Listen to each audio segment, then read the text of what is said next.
Hi. Thank you so much, everyone, for everything.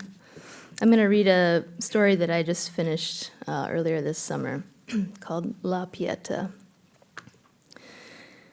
I would see her sometimes outside her apartment, or what I took to be her apartment, on the bad grass near the steps, smoking and speaking loudly to no one, it seemed, until you saw the ancient, desiccated dog standing near her feet or cradled in her arms. It looked to weigh only a pound or two and was sparsely tufted with beige hair that stuck out from its trembling body and obscured its face. She spoke to it in the aggressively chipper tone of the nursing home, of the young aides and relations who prod and chirp at the ailing and dying, telling them to cheer up. From what I could tell, the dog didn't hear anything the woman said and was insensible to her attentions. It seemed stranded in a mute, private world of pain.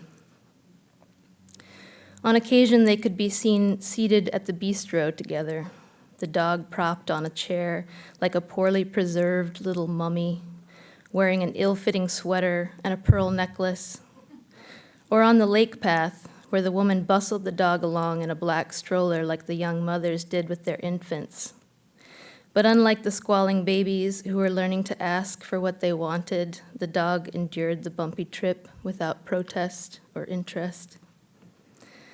The woman went often to the flower shop where, though she was small, she would position herself on the sidewalk out front in such a way that the rest of us had to step off onto the dog-pissed dirt verge to get by.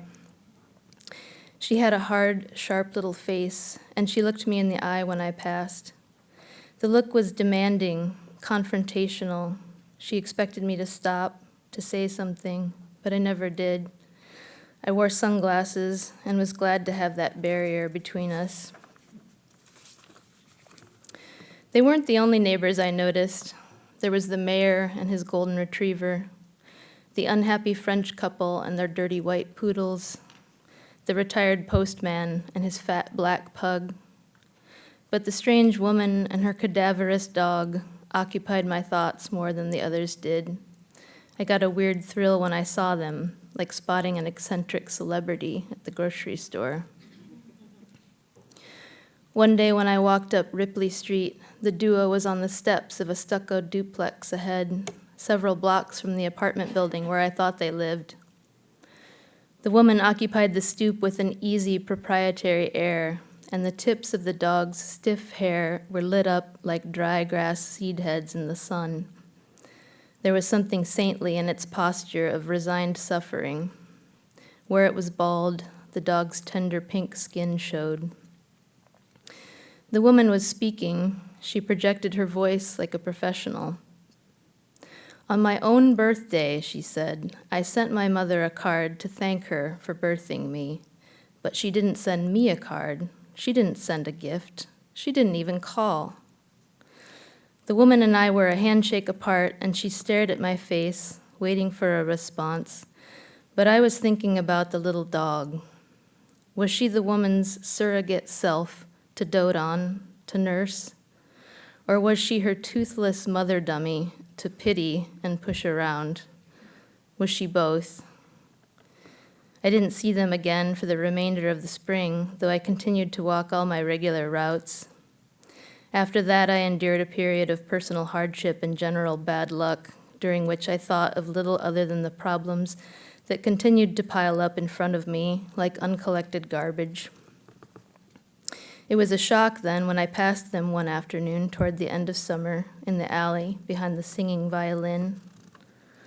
During my time of misfortune, I'd acquired the habit of looking at the ground while I walked, and I might have gone by, oblivious. It's easy to drag oneself blind through life. But I looked up, and there they were. The woman was radiant, younger than I remembered her, and not at all pinched or suspicious.